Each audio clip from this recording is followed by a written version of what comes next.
everybody. Welcome to Sonic Talk, episode 827, as we hurtle headlong towards the holiday season. Well, I guess for many of you, it is the holiday season. I hope you all had a good break. If you're celebrating or have celebrated Thanksgiving, and maybe those emails offering Black Friday deals will have dwindled to just a mere trickle. I don't know. We'll see. This is the show to do with music technologies, music software, synthesizers, drum machines, production, streaming, audio, live performance, the whole thing, everything to do with the music technology that surrounds our industry.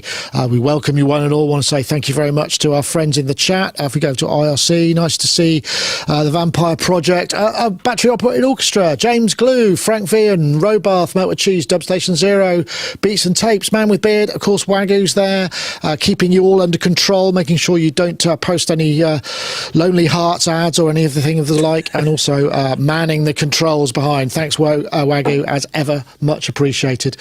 So, as is customary, I'll start with just a plug for our Patreon. Let me tell you about our Patreon. Much of our content is posted ad-free, so you don't have to put up with pesky YouTube ads like this one. There's Sonic Talk pre-show. We post exclusive video content for our reviews. We're adding videos from our archives. We host a monthly Superstar Hangout. There's also a brilliant members map to see where you are in the world. We have a growing set of sounds and samples, impulse responses from classic unusual reverbs, plus a new decent sampler template that sounds fantastic. In fact, the music you're listening to now by Paulie Bow was made using our sample sets. So if you want to support what we do and get more, head over to patreon.com/Sonicstate.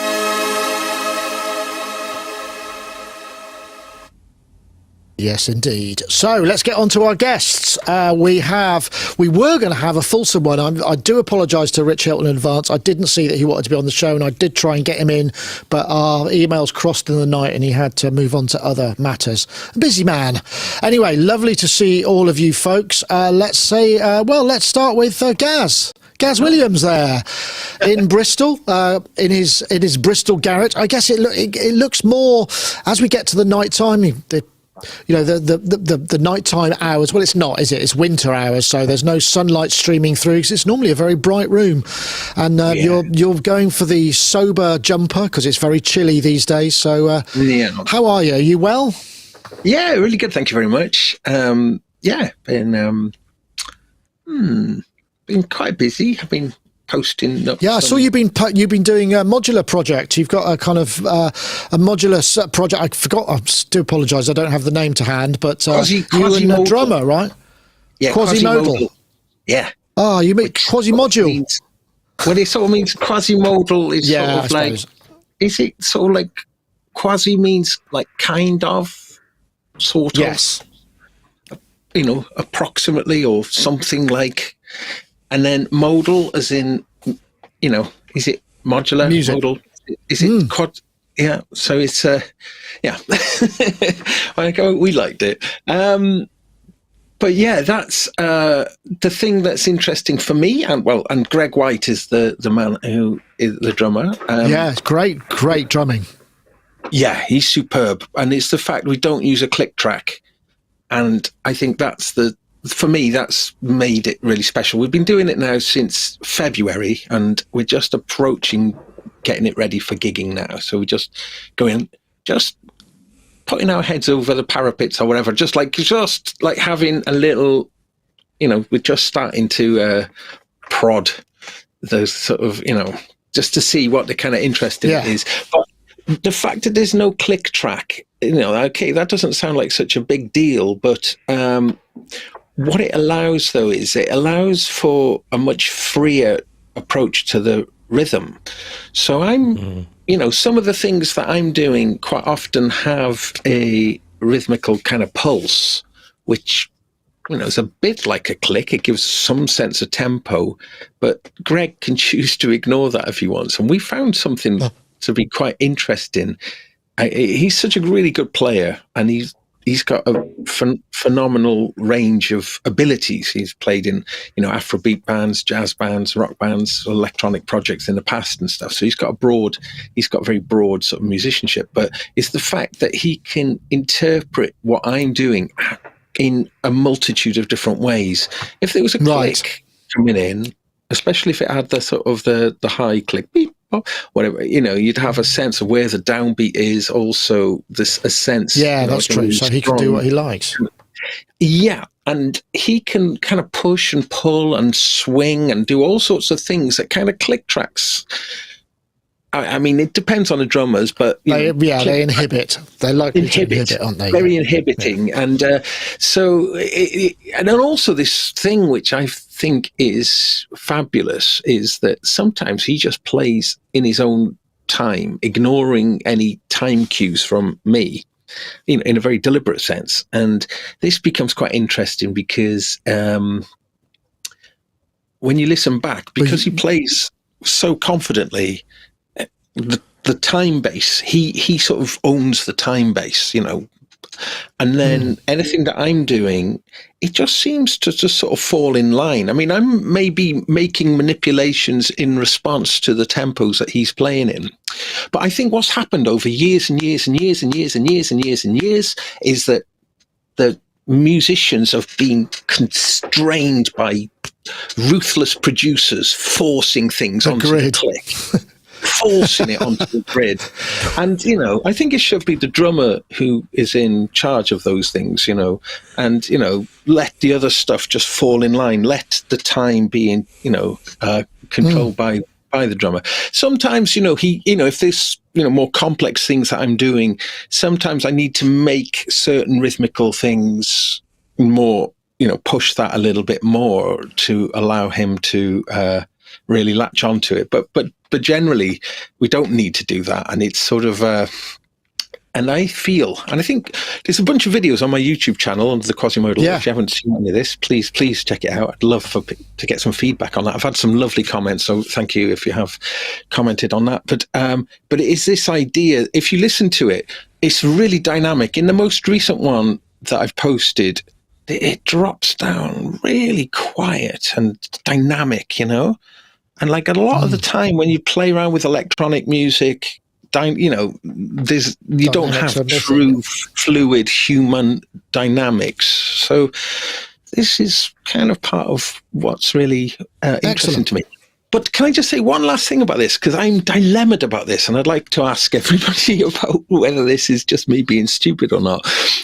But for the past few years, as some of you know, I've been really focusing on modular. And then this project I've been doing with Greg has been very much sort of like, combining modular synths, Eurorack specifically, with drums.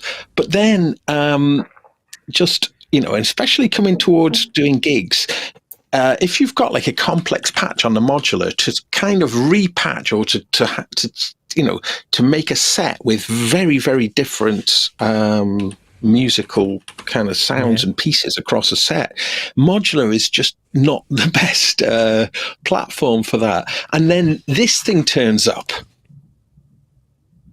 The Poly M Play. Yes. And I've been working on this thing for a few years, where I've been trying to do this thing where I can change something and then the harmony of everything changes in relation to the one thing that I change. Now, I heard you talking about the OPXY and that, and that's one of the things that does. And then, as I'm sure many of you are aware, you've got the kind of you could do like a chord track here and then have the other track set to follow. So you just change one pad, you just touch one pad, and if you've got arpeggios and sequences playing, that they will move in tandem with any harmonic shift. And, much like in the OPXY, that kind of thing is really amazing. It sounds beautifully musical, and I've been doing it the hard way. And I'm just getting all that together, and then this thing comes along. Now I was thinking, if I took this along and played it in a Quasimodal session alongside my modular, is this now breaking some, am I cheating? I don't know. Well, let's let people think about that while we introduce our other guest as well. So we'll do that. But yeah, thanks, Gaz. We've also got Mr. Johan Nevo, who's there in Nevo Sound, where he mans the controls of his massive Neve. Which it would have to be something. Would you have to change your name if you used a different mixing desk? It feels like they're all sort of somehow linked intrinsically. Yeah, I thought about Yoad SSL, but it doesn't ring as much. Doesn't quite. No, it doesn't quite have the thing. Are you well? Yeah, everything good? Yeah, everything is really good. Been very busy mixing and stuff, but also contributing to Nexus 5 release, which is a big one. And I hope you can cover it at some point because it's a really, really big thing. Up until now, only us developers had access to all the functions of this beast of a machine. And talking about trackers and things like that, this is like 64 tracks, and with everything on each track, it's just mind-blowing. And now it's open to everyone with the new GUI and everything. I've made some presets for the factory library release that comes with the Nexus 5, and plus the 6 other sample expansions libraries that I have.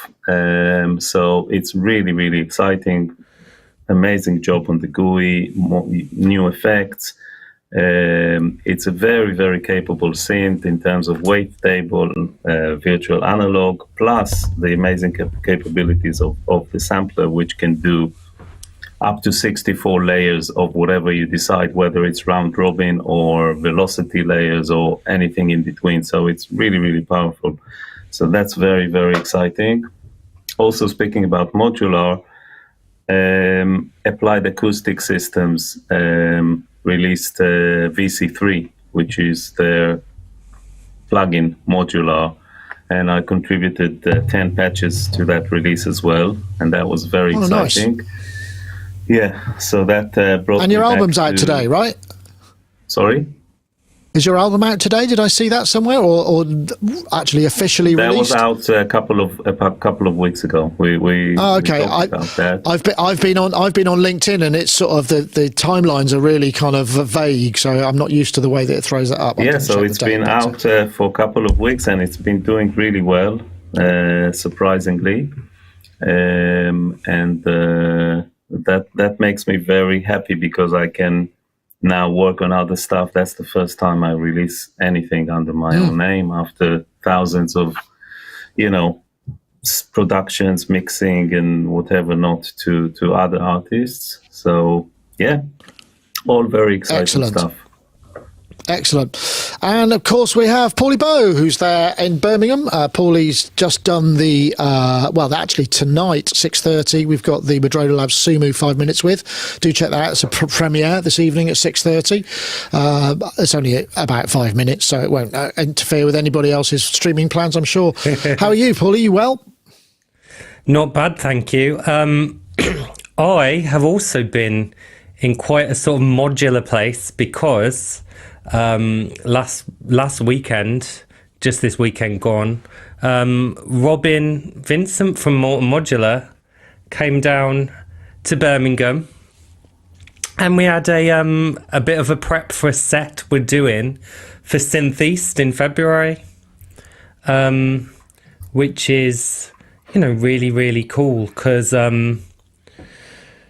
that has a few different should we say challenges or ways of having to work differently to what I'm used to. So, for example, one of the tracks we were working on was a very, very extended starting ambient and then going into the full song version of my Wicked game cover, but with loads of kind of bits and pieces along the way. And that was okay because I was kind of leading on the clock and I had some program sequences I was doing already, leaving Robin to do kind of more percussive stuff. But then we completely threw caution to the wind and we decided to do a modular waltz for our second track live. So that's going to be good. And whilst Robin was doing a lot of the low notes, the basses and things like that. So it was interesting in how and when we were allowed to change key. You couldn't change key on a dime. setting the rules, because I think his bass line was coming from Arp of Darkness, which is a kind of shift register based arpeggiator, so it's slightly unpredictable. But that was fun. It was more responsive, I think, than any sort of musical session I've had in quite some time. Because when I was in my band, I kind of just wrote the song and I said to everyone, well, you play this, you play this, you play this. Right. Your uncle. It was a bit of a So dictatorship, my band, to be honest. But this was truly collaborative and kind of, Excellent. One last thing, it's also my birthday in a couple of days, so that's Happy birthday. another thing. Thank you. Yeah. Excellent. So, Well, lovely me. to hear from lovely to have you all on. So we've got a few topics this week, some interesting ones. I guess the first one I'm going to play because this just always makes me chuckle whenever I remember when I used to write headlines about this piece of equipment. I always used to well, anyway, I'll play it and you can get the idea. So this is a video from the Rumble channel, and this is just playing a Virus TI. It sounds essentially just like a sawtooth through the Sherman filter bank, and it reminded me how massive that was. The Sherman filter bank was around, it was kind of the external analog processing thing. Everybody was using, all the producers, you put drums through, amazing kind of distortion and really high speed modulation. It was a thing of beauty, and it just reminded me of the times. I remember interviewing Herman Gillis, who's the guy who designed it. I think it was many years ago at Music Messer probably, and it was. And I remember his lovely wife, Mika, who I confess I had a bit of a crush on. She was really delightful. I haven't seen them for years. I think I saw them at Sooth Booth. And it just reminded me of Sherman's. I used to have a Sherman, and I used it all over. I was listening to this before the show, actually. Black Cherry, the Goldfrack album, all of the distorted drums and stuff were sampled through that, and there was lots of stuff going on. But it just reminded me, I mean, this used to be it, didn't it, really? There was this and the Filter Queen or something everybody used to use. I don't know, you probably remember, yeah. People used to use, there were only 2 or 3 things that people used to run analog filter processing for studio work through, and the Sherman was one of them. And I think there was the Akai Akai Filter Queen or something I like think that. I remember. Yeah, but they, but I remember the Sherman. I never liked it. I don't know why. Oh. This demo sounds amazing. It sounds really good. But at the time, I remember that it wasn't, I don't know, it sounded a bit flat. It reminds me of the base station 1 filter, which is not the best filter in the world. Unlike the base station 2, which is amazing. But there's something about it which is, it does the Foreman thing and all that, which is great, and all the modulation stuff, which you're right. At the time, it was nothing else did that. The Akai wasn't nearly as sophisticated as that. But mind you, you always had the MS-20 and stuff, which you could run stuff through, and even the Minimoog and things like that. I mean, the MS-20 is so capable as a standalone kind of processing thing, and also it has a pitch follower as well. So yes, you can true. play, Not stereo, you can though. plug in your guitar and mic and do crazy stuff.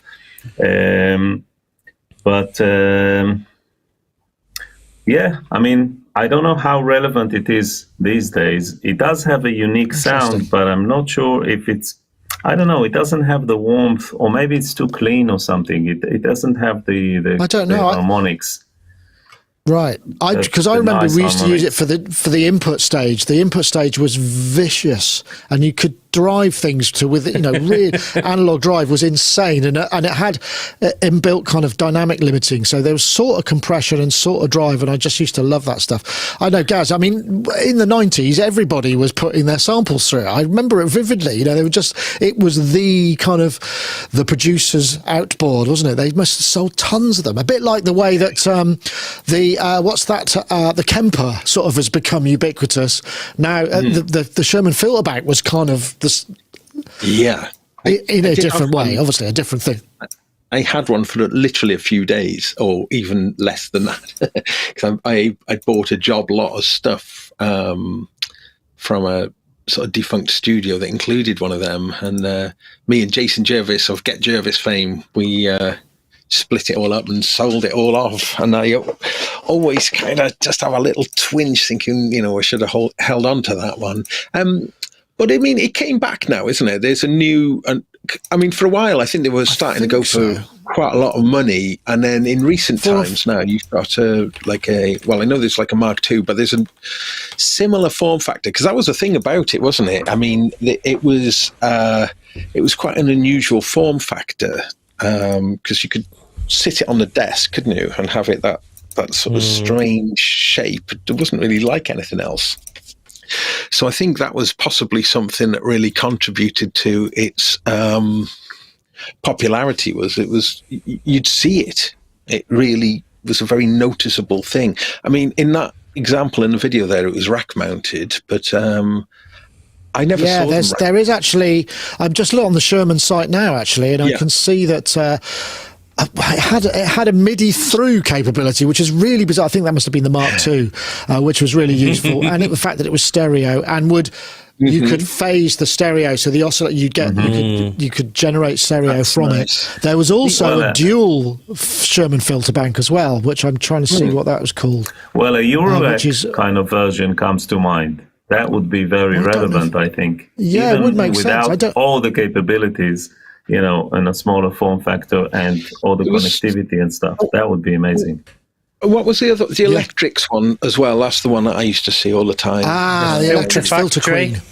Filter Factory, good, well spotted. Well spotted, Paulie. That's a point to you in the table of whatever the table is. Did you ever? Sorry, did you say the Electrics? We thought it was the Akai, right? Okay, I beg your pardon. Guys. Point each. We get half a point each. All right, half a point. There we go. But that as well, you'd spot that out as well, because that those Electrics racks as well, because there was the delay and there was the yes. There was another one, the vocoder one as well, wasn't there? And those things, you know, they had a real kind of visual pop to them. Yeah, definitely.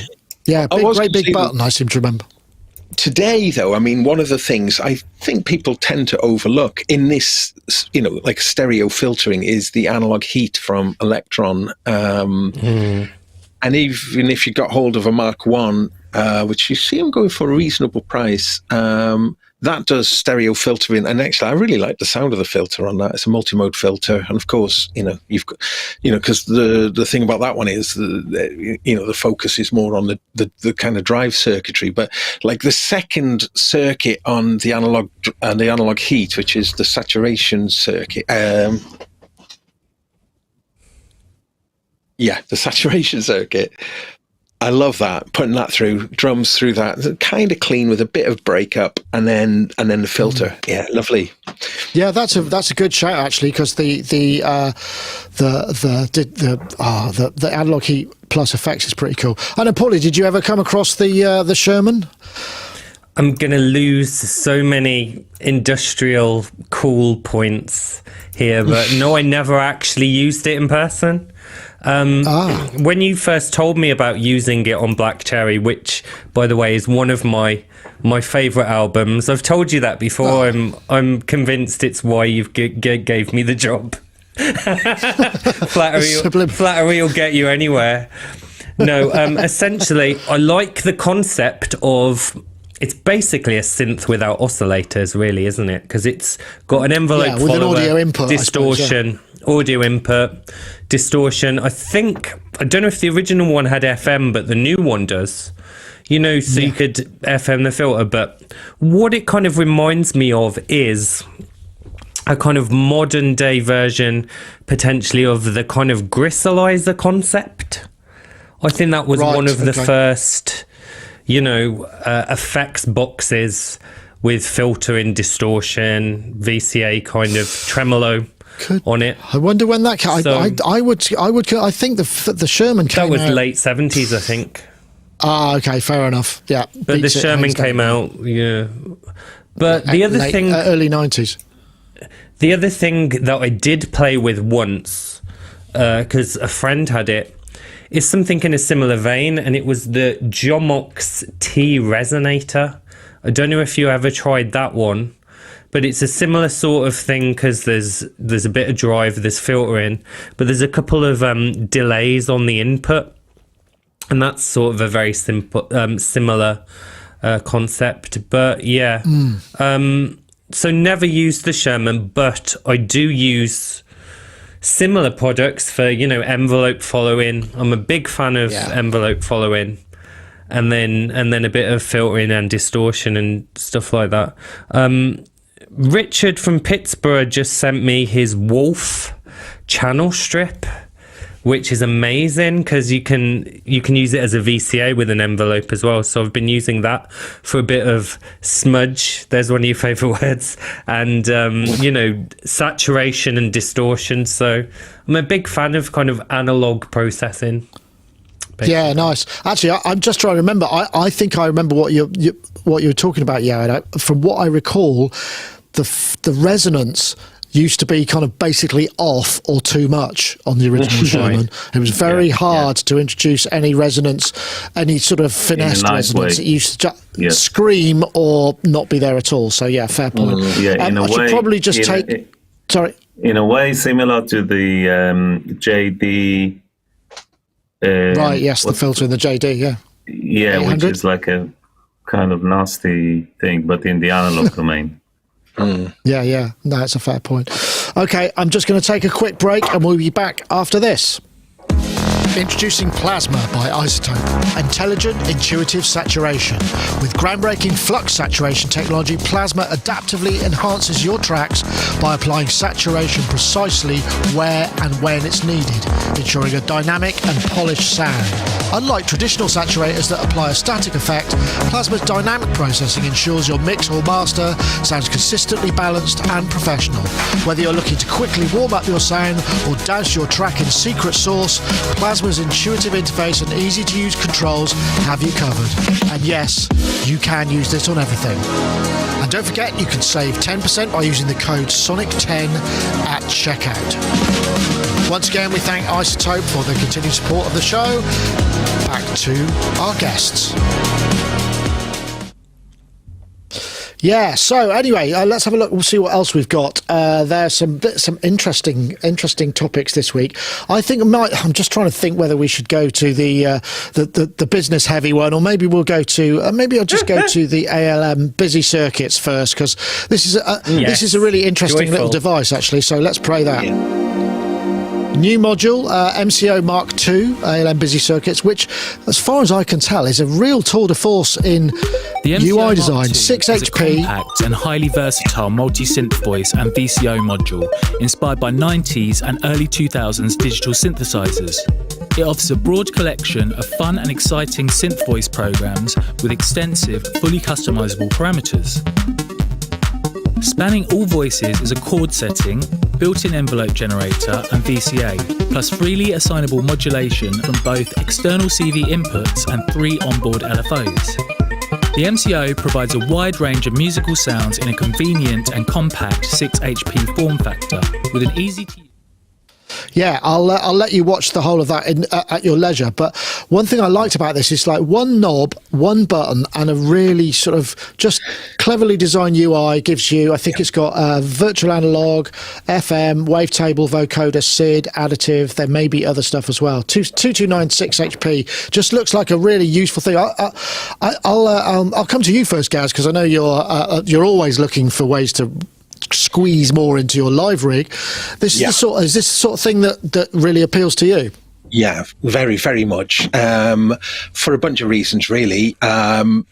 The the more recent ALM products. So obviously the Pamela's Pro Workout, the kind of, which is everywhere, isn't it? Yeah.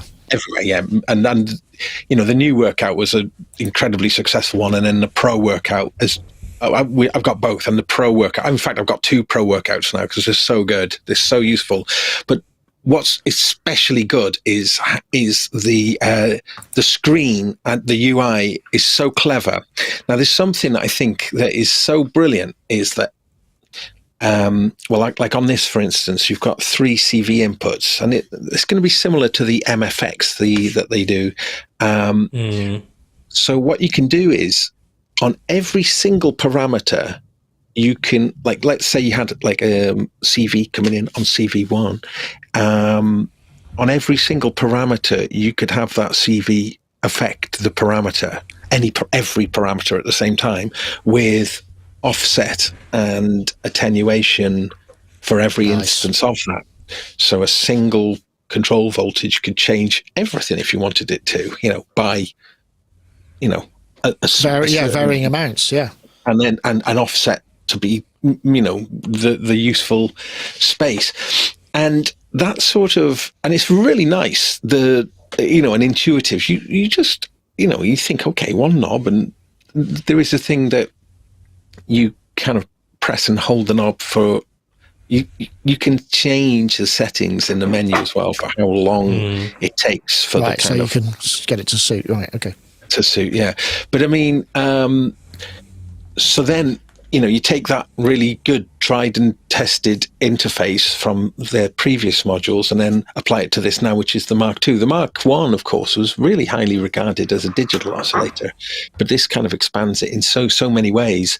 And I think it's also interesting how Matthew, the founder of the company, is just on this kind of mission to sort of recreate his first studios in the 90s, and a lot of the ALM products are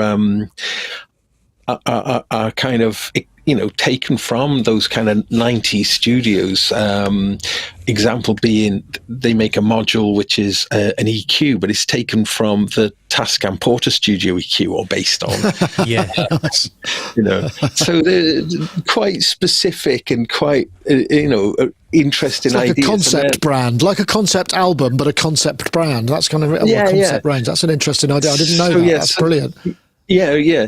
So so these synths are kind of, influenced by 90s and early 2000s sort of synthesizers really as well. An area which isn't particularly, loved. I know someone who's interested in that particular area. I think. Yes. Well, who could that be? It's good. I think the thing about this that I really like about it is the fact that it's, I can imagine for live, because you could just recall a patch and then have all of that modulation and stuff just brought in for every sequence that you've got, and everything just looks like for performance, it looks like a really useful thing. Yeah, definitely. The problem for me is these modules all look really very, very cool, but they're all a slightly specific color, which is not quite the same, I don't think, as DUP for aluminium.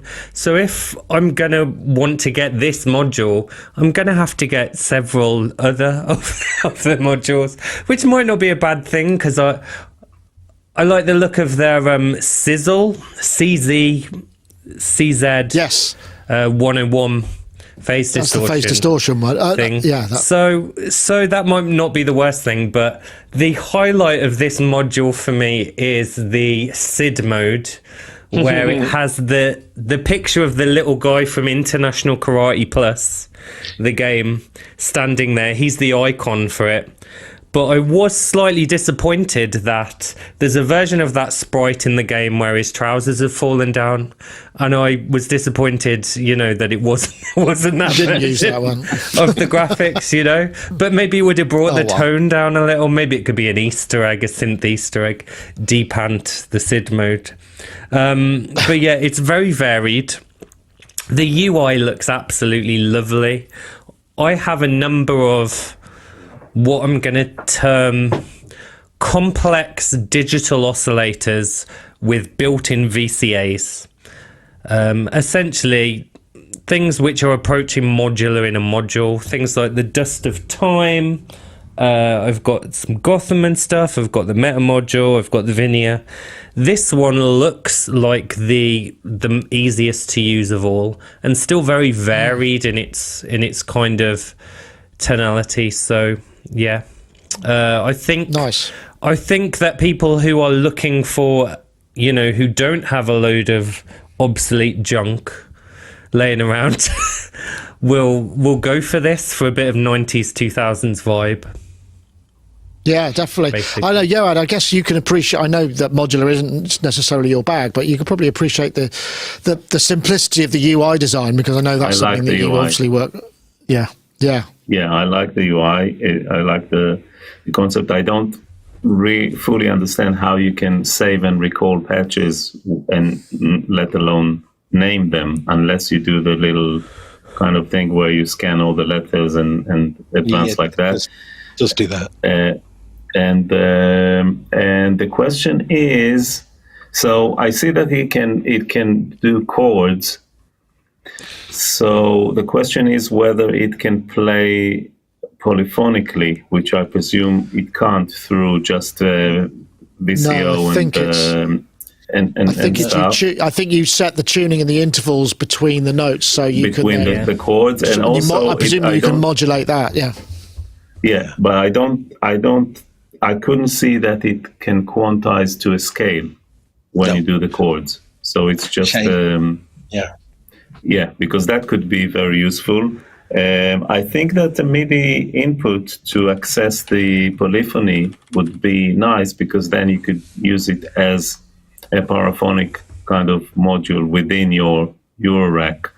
So you could trigger it in a polyphonic way and use one filter and one. Since it has an envelope, maybe the envelope could be polyphonic, whether it's 4 voices or however many the chords are. But it sounds nice. The thing for me is that the boundaries between the analog modular sound and the digital sounds that you get within your DAW kind of get a bit blurred, and then I'm asking myself, it's almost like doing the full circle, so why not do it in your computer?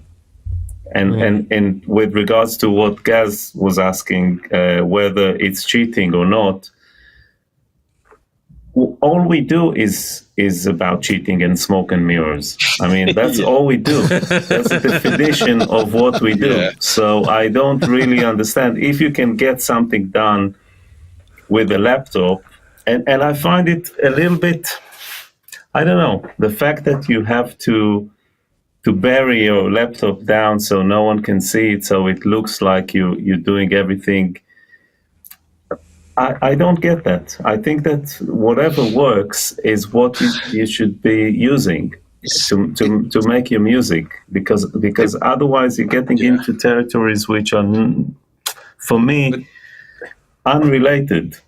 It's about cool factor and things like that, and which I just don't get.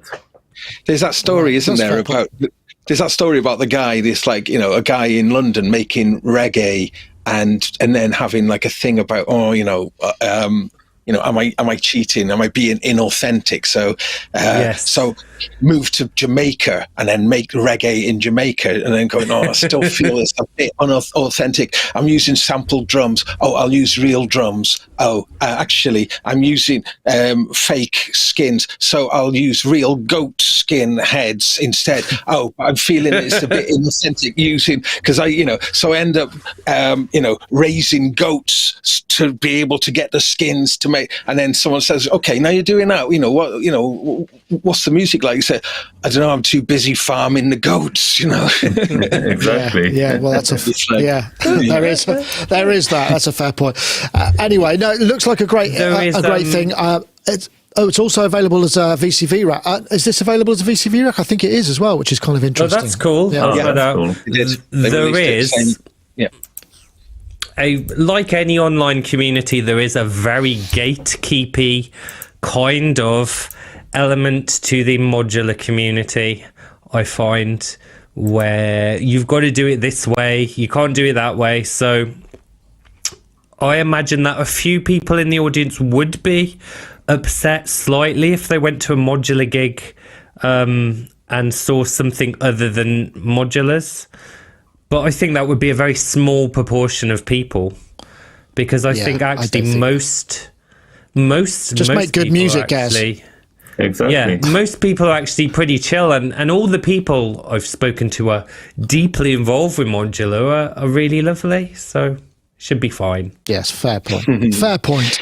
Can I mention one thing more about this new ALM? Is that they make an expansion module called the Axon 2, which you can use with the sample that they make and also with the PAMS Pro workout. And it's like it gives you 4 knobs and 4 buttons, and then a couple of big buttons at the bottom. And it's really good to see that it uses this out of the box as well. So you'd connect it, internally, and then that would give you then 4 knobs for sort of real-time control. And the way that works is that you would, whatever page you're on, you push the corresponding button. You got the 4 buttons, the small buttons, the sign buttons, and then that knob is mapped to that parameter. Choose the next parameter you want to do, press the button. Lightning fast. It's a really nice, again, harking back to the thing about a really good interface. So if you're looking at this, because it's only 6 HP, it's pretty small. Actually, the expander is actually wider. That's actually 8 HP. But the fact is they've got that sort of expander as well. So if you did, if you were put off by, like a non-nobular interface, that there is an option there as well, and it's good. I've got it. I use it for the pounds. Yeah. Excellent. Okay, we'll move on and let's just have a look at, let's see what's next. Oh, I'm so tempted to go for the Heath Robinson music creation system. It just feels like, because at the beginning of the week, there wasn't an awful lot of topics to go through. And so I often go just sort of have a look on Reddit. And there was a really interesting topic on Reddit, which was just basically, what was your first Heath Robinson music creation system? What did you do to kind of to approximate what technology you thought was used to make music, and I just thought it was a good one, so maybe we'll do that one quickly. I might split this up with an ad in between, but I'll just let's just press that button. If I press this button, it might open. I don't know whether it does. Oh no, it doesn't. Reddit doesn't allow bots to read the pages, so I can't display the page in the browser in this thing, so I'm afraid that's that. But your first Heath Robinson. So I mean, this thread is, there are many, the link is in the notes, so you'll be able to see that. There are many stories of 2 tape machines playing one back, recording to one channel, a microphone on the other, and just doing it that kind of old-fashioned way, stereo to stereo, and then building up these huge kind of noises and stuff. And I just wondered, what did you start with? I'm going to come to you, Yao, because I remember I've heard various interviews where you used to sort of make things out of old radios and whatnot, but in terms of recording, what was your first recorded medium? Yeah, so when I was about 10 or 11 or something like that, I borrowed a tape, a Revox tape from my school, which I then had for like 4 years or something like that. And that was a 2-channel thing with which you could do sound on sound, so record, like you said, but within the one machine. Yeah. So you record one thing and then you bounce it to the other thing alongside what you're playing live, and that's one track, and then you bounce that again alongside what you're playing live, and like that. So I used to have a Gen 1000. It wasn't mine, it was a friend of mine's, but I had it for a while, a Gen 1000 monophonic. I have one here, which has a CVM gate. It's a great little synth. It's a kind of poor people's mini Moog, even though it has one oscillator. Anyway, so very poor people, but it has the color knobs and stuff.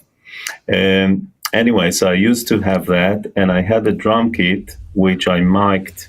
I had 2 kind of those Sony plastic tape mics, which came with a lead on them. Oh, the Walkman, was it like a T? Was it like a T shape? So you No. like a T, The very old kind of whatever 70s or who knows, like plastic cheap kind of microphones, and I hung one over the bass drum like that, and one kind of around the snare and the rest of it. So that was the two mics. Because on the first thing you could do, because it has the tape had two inputs, you could mix the two microphones and record them both to one channel. So that was always the first channel. And I ran the snare through a wah pedal to give it the mid-range and the bass. So that was my drum kit. And then I used to use the Gen to make pads and stuff. So I would it was monophonic, so I would record like one note, bounce the drums with the one note to another channel, then record the second note, bounce that. So for every note of the chord, you would lose a generation of thing at 375 or something, which was the inch per second. And then record. I had this Yamaha kind of banana looking yellow bass, and I had my Strat, which after a few years, I swapped. That was the most stupid thing that I regret so much. I swapped it for an 8 megabyte expansion for Proteus.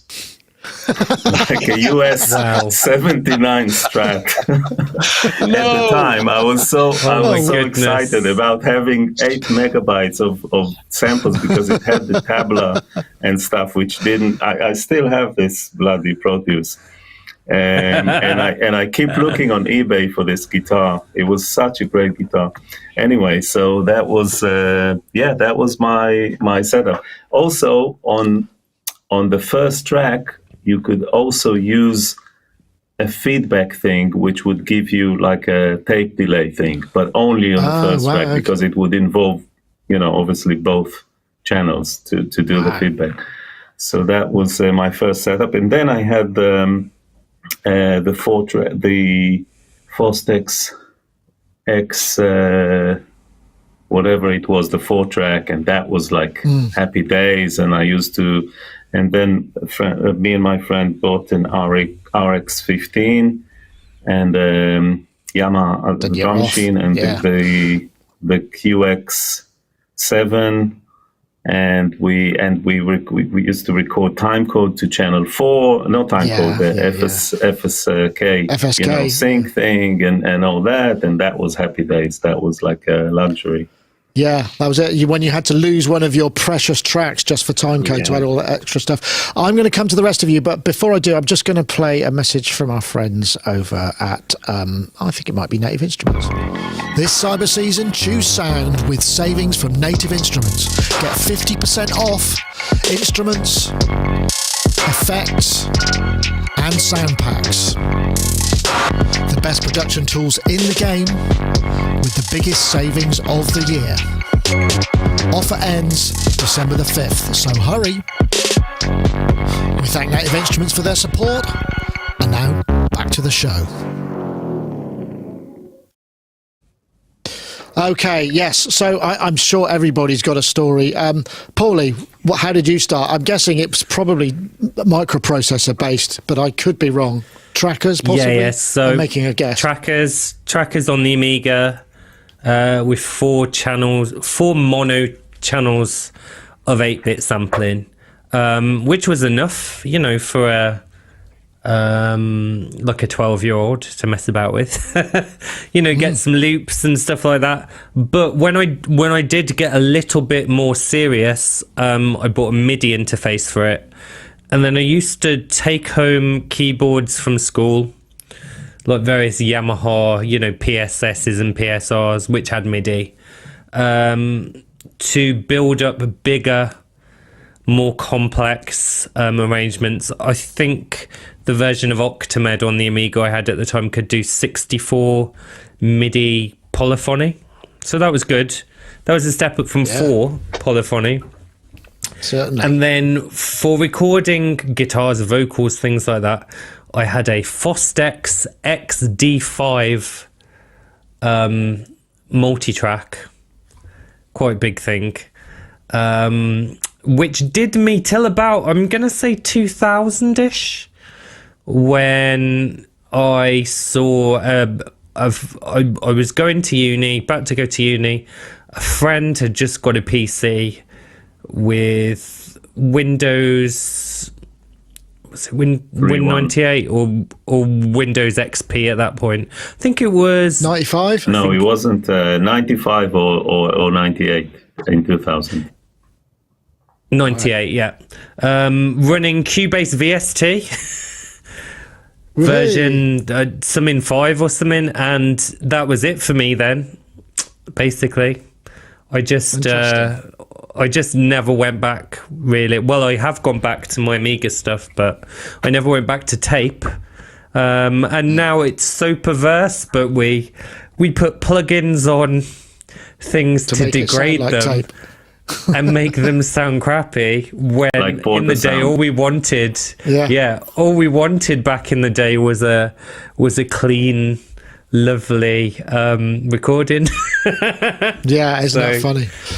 It's really funny. Gaz, I don't know about you, but I see those 8-track Tascams now, the ones which had little 1-inch reels or half-inch reels, with the mixers, and I think Akai did something as well, and I really hanker one of those. This idea, I mean, they're massive and probably pointless, but I don't know. I mean, I'm also, you know, I remember I was recording. I had a really bad old acoustic guitar and an old Shure Unidyne microphone with a switch on it. You know, that's that. So, you know, yeah, whatever you could. I don't know where did you start? I mean, I guess you played an instrument. I don't know. Yeah, well, my first 4-track was the Amstrad Studio 100, which is like one of the most hilarious products that ever came out. It was like a hi-fi unit, wasn't it? It was like a hi-fi unit.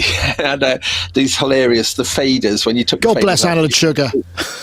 Yeah, I mean, you know, this thing was being marketed as a kind of mainstream sort of thing, really. And I had the 2 tape decks and a record deck on there, and then a 4-track on the front with just like the worst built-in effect that you've ever heard in your life.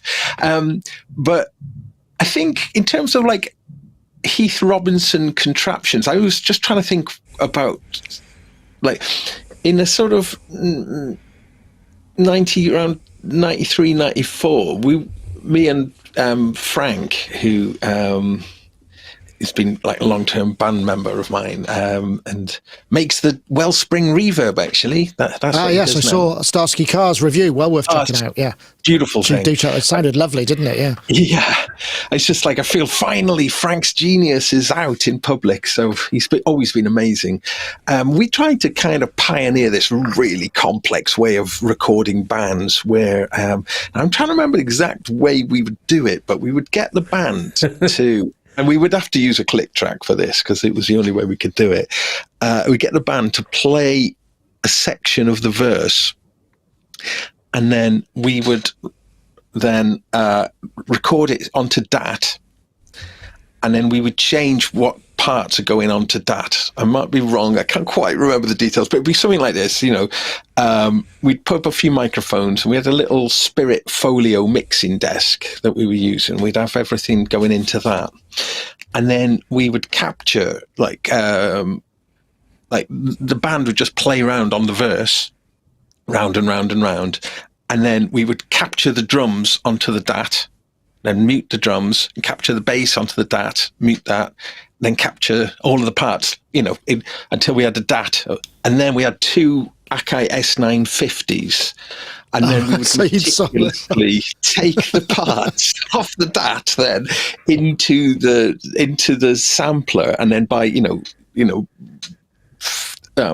really, really long-winded process of building up then using Cubase on an ST then to play back all of these sample bits and then layer them together. It was like kind of proto hard disk recording. We'd been to this studio which had a soundscape system, which was one of the first sort of commercial hard drive systems. The 4-track.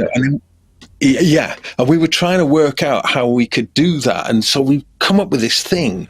Now the thing is, the S950s actually sound amazing. So when you put things into them, it actually did sound really, really good. But I mean, it just was the most awkward method of doing it. No wonder you don't like click tracks now. You've been scarred for life, Gaz. It's like a sort of trauma therapy. Yeah, Love it. Yeah, but, that's funny. But it kind of, Excellent. It kind of worked. I don't recommend it as much. Excellent. Of course. Oh, sorry. Of course, Gaz. No, go. You also had this, didn't you? Before any of that, Yes, I did. Look at that. you Oh had my the God. Music 500. I did. Oh, look at that. I'm melting in sort of, that's amazing. Wow.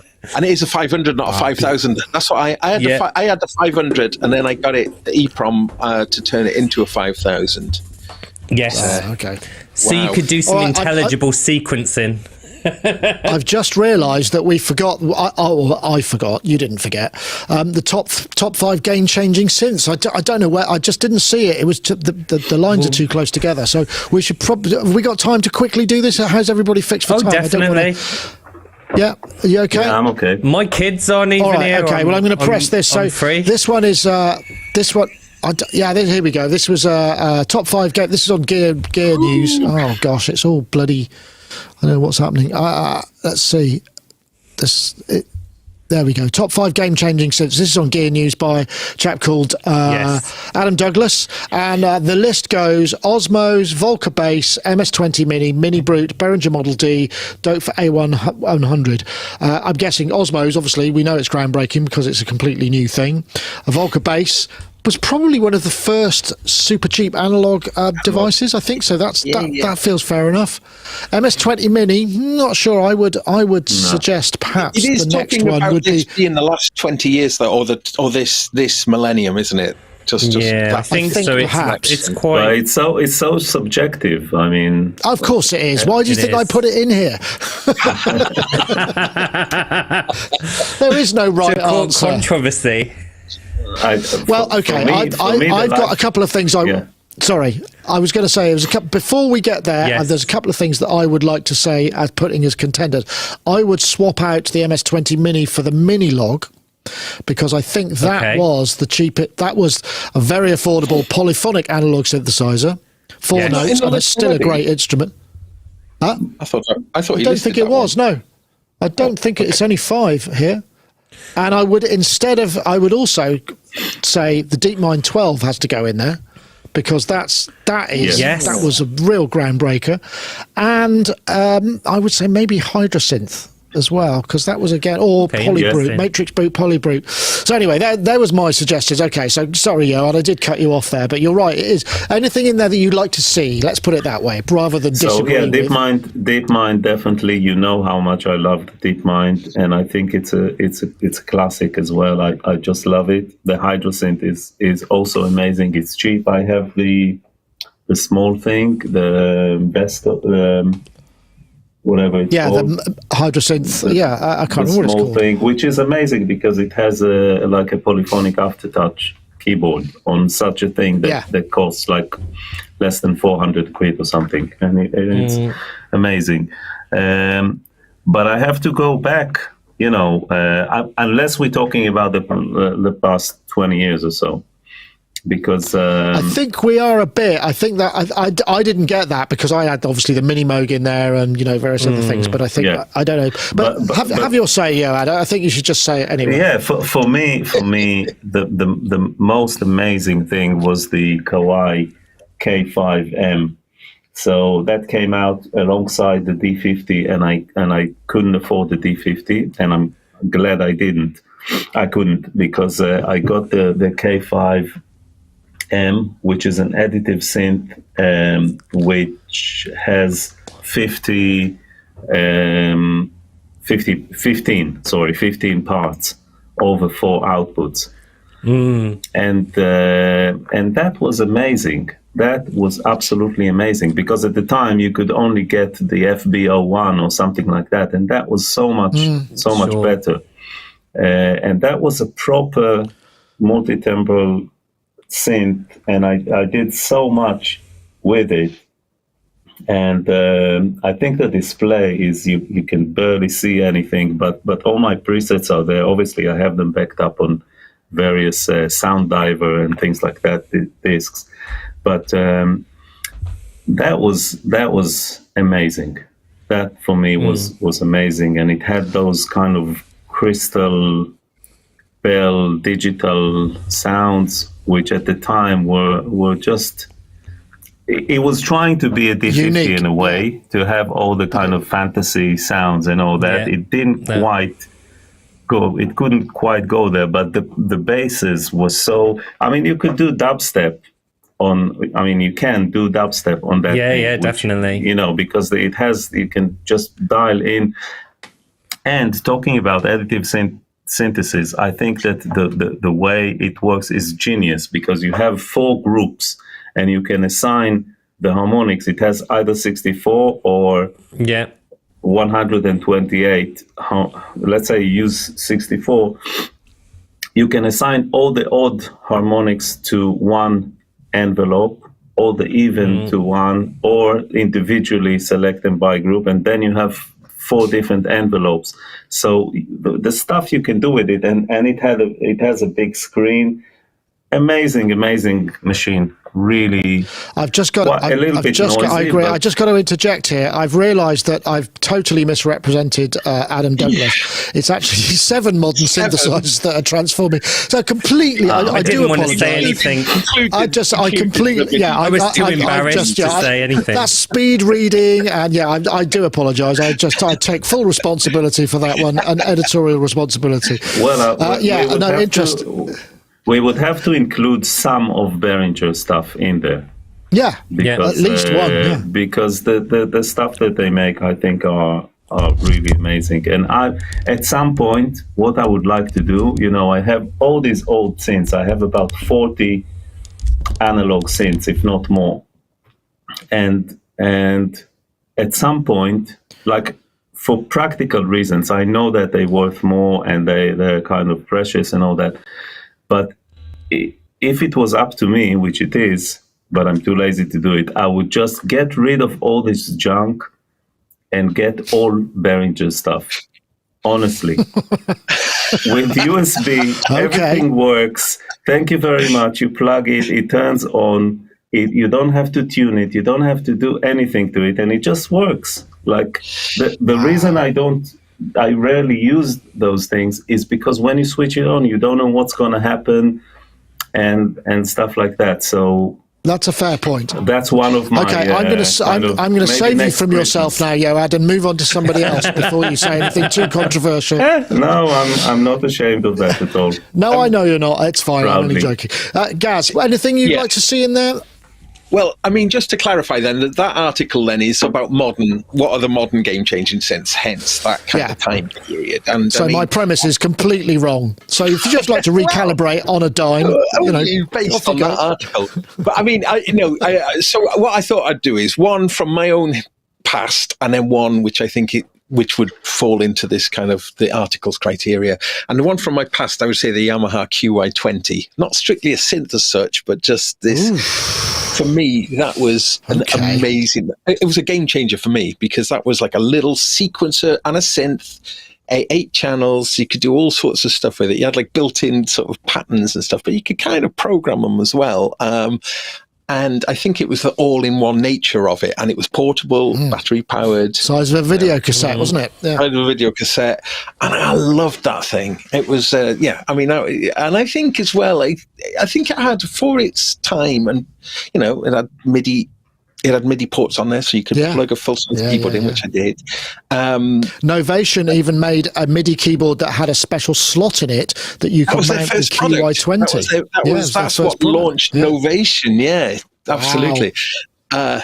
So that for me personally. But then just to move into the modern era, and I'm tempted to say the Super 6, there, but. I think in terms of game changer, I mean, and again, it's not really a synth, but, I was going to say the Electron Octatrack, but you could say the Analog 4 if you wanted to keep it to be in synths. Let's say the Electron Analog 4. I think that is on many levels, brought in or certainly popularized a way of sequencing which almost all very true, sequencers kind of take on, like the whole Fair kind point. of parameter locking and that kind of thing. That's a very good point. Yeah, but yeah, in terms of changing the game, Yeah, I think that's a totally valid point. Yeah, very, very fair. I don't know, Paulie, what do you think? Yes. I can't argue with the DUP for A100 claim because inventing Eurorack is a pretty game-changing thing. But essentially, I think there seems to be running through this article a kind of idea that people who made analog accessible again was the game-changing thing. So they've put in stuff like Volkers, Model D, things that made analog cheaper and more accessible. And that wouldn't make analog great again. There was I would if that's not the title for the show, I don't know what is. There's a hat in there somewhere. Yeah, I'm not sure I'm going to go there. It feels like it might be a little bit incendiary, but it's a very it's a good little one. Bit. Yeah, definitely. I would probably include, instead of the Volker base, I'd include the Monotribe, which was like way before, wasn't it? Yeah, that's true. The Monotribe was just after the Monotron. It had like a sequencer on it and three very basic analog drums. But it kind of proved to Korg that analog would sell again. And instead of the Osmos, I might go for the Harken Continuum because that was fair, more of a boutique instrument. But the game-changing synths for me are actually more based on synthesis types or the malleability of sound. So I would have to add the Roland V synth to the list because it was the first, or the VP 9000 if you want to go that way, which was its kind of father / parent or whatever, where for the first time stretching, they called it Variphrase, was combined with synthesis blocks in a playable instrument, with knobs and things like that, not locked in a computer. And it was the first time you could separate out formant, time, and very good point.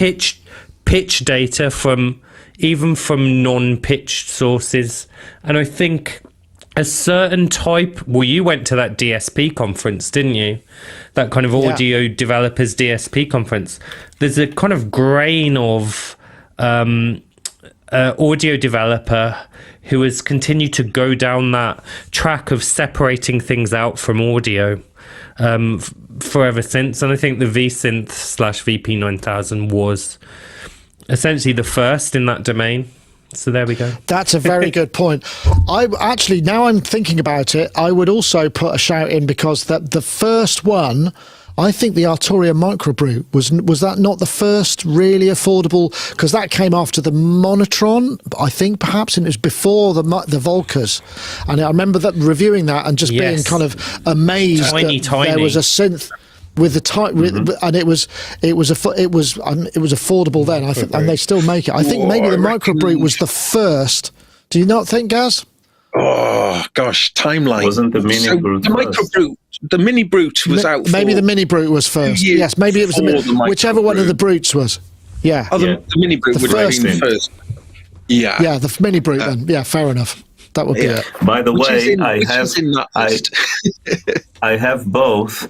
And the knobs just started to melt. Sticky, both of them. Mine, really. So I had to. So I mine's still found, okay.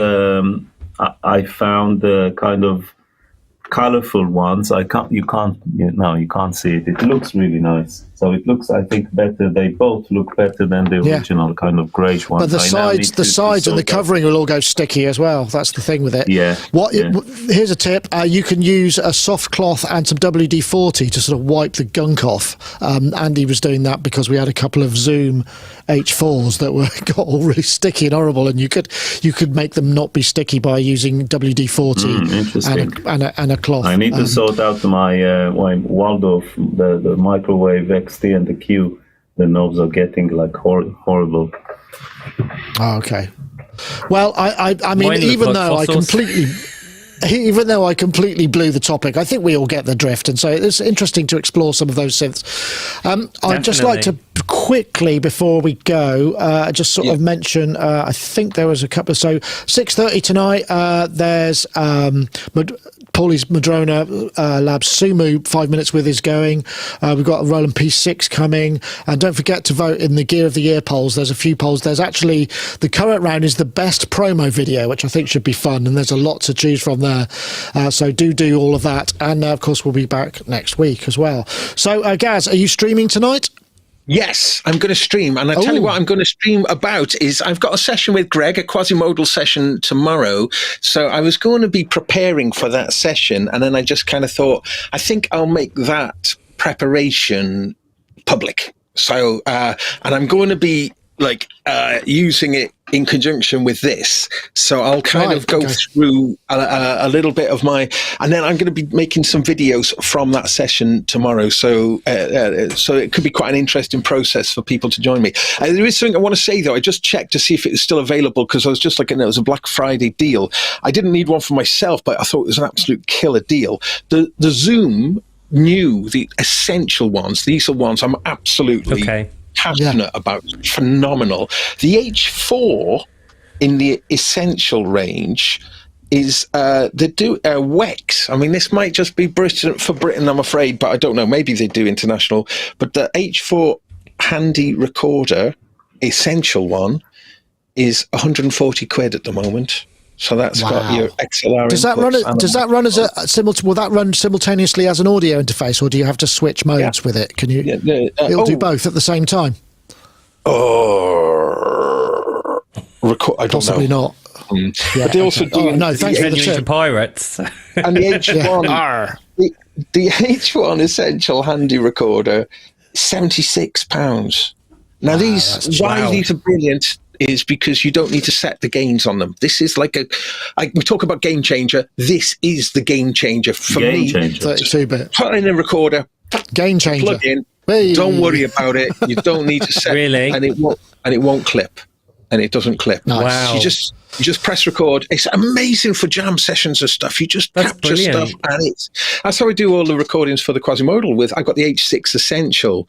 Unfortunately, the H6 isn't on the sale, but the H4, which I think is a brilliant device. All right, I'll check that out. Absolute bargain. Well, check that is a bargain. So, Yoad, you off to alt tab into a surround mix, or have you got something else on the go?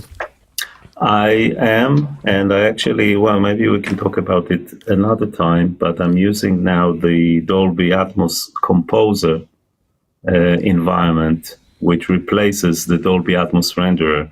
And this is a really, really good thing. I highly recommend it because you can run it from within your DAW.